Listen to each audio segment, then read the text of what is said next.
things in the Levitical system that render someone ritually impure are things that are unavoidable in life. They're not designed to teach the Israelites anything about how awful they are. They're designed to teach the Israelites how human they are and how other, non-human, how above human God is.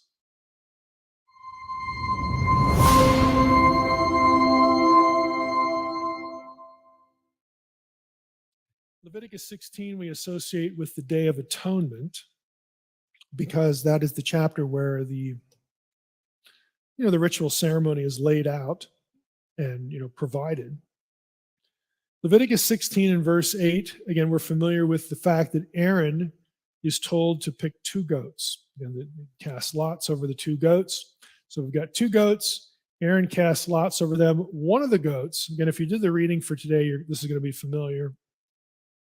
Or if you just read Leviticus 16, one lot falls on a goat, and then that goat is for the Lord, for Yahweh. The Hebrew is I have in yellow here the preposition lamed plus the name Yahweh, Ladonai. The other goat is lamed and then another name. This goat is for Azazel. And scholars have wondered for quite some time, like, what in the world is going on here? Now, in Unseen Realm, and again, I give you resources to other sources about this. Azazel was a demon, not just in later Judaism, but he is a deity, to an Israelite mind, demonic figure of the wilderness. He's a wilderness entity, a god, a deity associated with the wilderness. He's not Yahweh. The wilderness is his domain. It's the bad place. It's the anti-Eden. The wilderness is not where Yahweh is. Yahweh is leading us through the wilderness to his land, to the land he is giving us, to the new Eden, the land that flows with milk and honey. But we're here in the wilderness, and we have these instructions for Leviticus 16, and we have these 2 goats. One of them is for Yahweh, the other one is for Azazel. Now, this has raised the question, well, is this a sacrifice? Like, do you have God telling the Israelites to sacrifice a goat to a different God? No. If you actually look through and read Leviticus 16, only one of the goats is sacrificed. There's one goat that is sacrificed, before I get there, there's one goat that is sacrificed to Yahweh. The blood of that goat is applied to the structure of the tabernacle. It's sprinkled on the mercy seat where the Ark of the Covenant is. This is the Day of Atonement. It actually has nothing to do with the forgiveness of any individual sins. What this does, and again, we did a whole podcast series on the book of Leviticus. You can listen to Leviticus 16 and really Leviticus 1 through about 7, the sacrifices there. The blood is never applied to people. There are only 2 exceptions where blood is applied to people. And they have to do with the priesthood, sanctifying the priesthood, because they will occupy sacred space and perform various rituals to protect Yahweh's turf, to protect sacred space from defilement, and again, allow access to worshipers and people who bring offerings.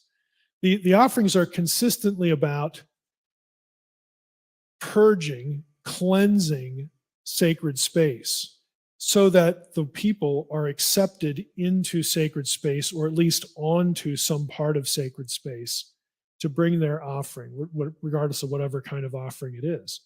So the blood of the one goat is applied to the tabernacle itself. I like to compare the Day of Atonement to hitting the reboot button on your computer, because that's exactly what it did. It resets the tabernacle. You did this once a year. It resets the tabernacle to its original pristine conditions so that it can be used for another year. It's a reboot. It's a do-over. It's a renewal of the starting point. It's about sacred space. It's not about people. The blood is never applied to people. Now, the second goat, what is that? That is not sacrificed. We don't have an offering, sacrificed to some foreign god. What the priest does with it is he lays his hands on the head of the second goat, and he symbolically transfers the sins, the impurities, everything that would defile sacred space and be an offense to Yahweh, is transferred to the head of the goat, and then the goat is sent off where? Into the wilderness, to Azazel. What's the logic? Well, this is where sin belongs. This is where impurity belongs. It doesn't belong in the camp of Yahweh.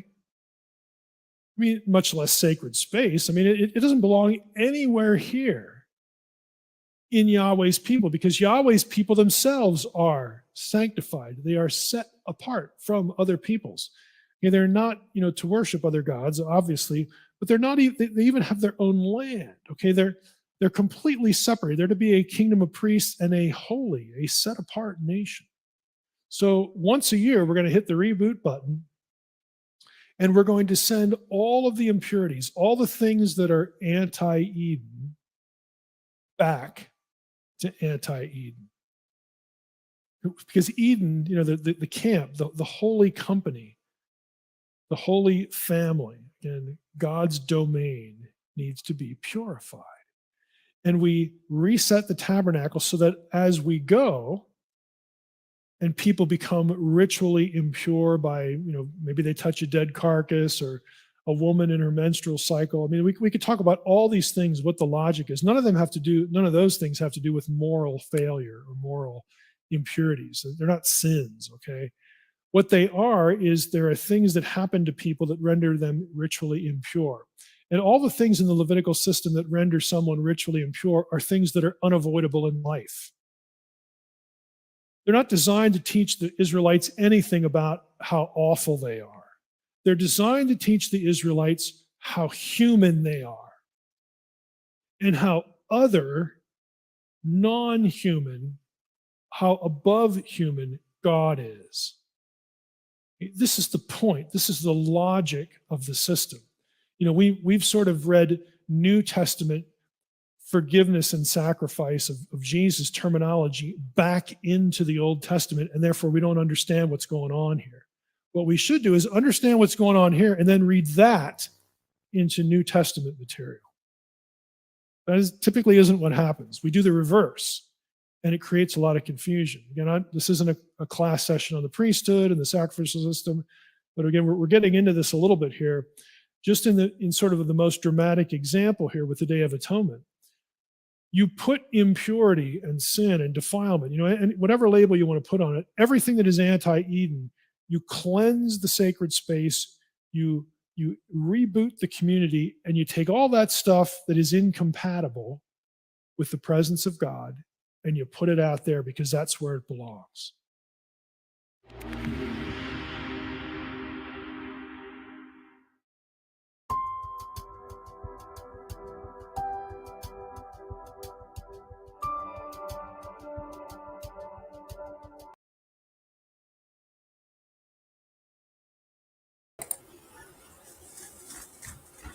Jesus made reconciliation for iniquity in the 70 weeks.